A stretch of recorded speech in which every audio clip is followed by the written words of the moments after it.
terpana pesona Indonesia. Halo, selamat pagi, siang, dan malam teman-teman semua. Apa kabar? Saya harap baik-baik saja. Di sini kami kelompok dari mata kuliah promosi dan komunikasi pemasaran destinasi terpadu ingin menampilkan presentasi tentang sebuah destinasi wisata yang ada di Jakarta, terkhususnya yang ada di Jakarta Selatan, yaitu Kebun Raya Ragunan. Kami akan menganalisa dengan menggunakan matriks Boston, dan langsung saja kita mulai videonya. Simak baik-baik videonya.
Kebun Binatang Ragunan adalah sebuah kebun binatang yang terletak di daerah Ragunan, Pasar Minggu, Jakarta Selatan.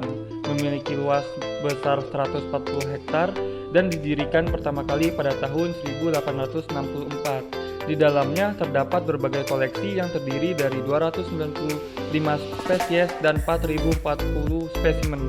Ragunan sempat ditutup selama 3 minggu sejak 19 September 2005 karena hewan-hewan di dalamnya ada yang terinfeksi flu burung, tetapi dibuka kembali pada 11 Oktober 2005. Dan di tahun 2020 ini, Kebun Binatang Ragunan ditutup kembali karena adanya pandemi COVID-19 yang menyebabkan banyak hewan yang sakit karena sepinya pengunjung.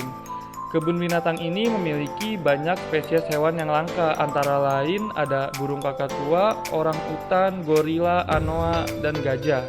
Kebun Binatang Ragunan adalah kebun binatang pertama di Indonesia.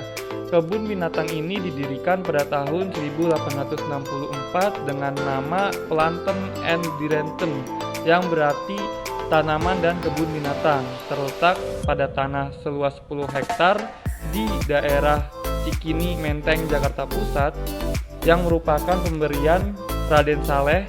Saat itu Planten and Direnten dikelola oleh Perhimpunan Penyayang Flora dan Fauna Batavia yang tergabung dalam Culture Vereniging Planten and Direnten at Batavia tahun 1949. Nama Planten and Direnten diubah menjadi Kebun Binatang Cikini pada tahun 1961 dan dipindahkan ke kawasan Ragunan Pasar Minggu, Jakarta Selatan pada tahun 1964. Pemerintah DKI Jakarta menghibahkan lahan seluas 30 hektar yang menjadi rumah bagi kebun binatang ini. Gubernur DKI Jakarta Ali Sadikin meresmikan Taman Marga Satwa Ragunan pada 22 Juni 1966. Baik, setelah kita mengetahui apa itu Kebun Raya Ragunan, sekarang kita menganalisis segmen pasar tersebut dengan menggunakan matriks Boston. Matriks pertumbuhan pangsa memiliki banyak kesamaan dengan daur hidup produk. Sewaktu produk melewati daur hidupnya, maka produk tersebut dapat dikategorikan ke dalam suatu dari keempat kategori bagi tujuan keputusan pembiayaan, yaitu yang pertama ada question mark, adalah produk-produk yang baru memiliki potensi untuk sukses tetapi membutuhkan banyak biaya untuk pengembangannya. Lalu yang kedua ada star, ada pemimpin pasar yang biasanya berada pada puncak daur hidupnya dari produknya dan menghasilkan kas yang lebih banyak untuk mempertahankan pangsa pasarnya. Ketika tingkat pertumbuhan pasar yang melambat, star menjadi produk cash cow. Cash cow, yang ketiga ada cash cow. Cash cow biasanya menghasilkan kas yang lebih banyak dari yang dibutuhkan untuk mempertahankan pangsa pasarnya.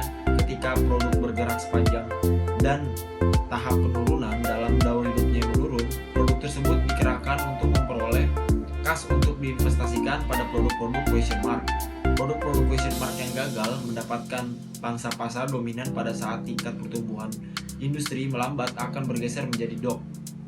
Yang keempat ada dog, adalah produk-produk dengan pangsa pasar rendah dan tidak memiliki potensi karena keberadaannya dalam industri yang tidak menarik.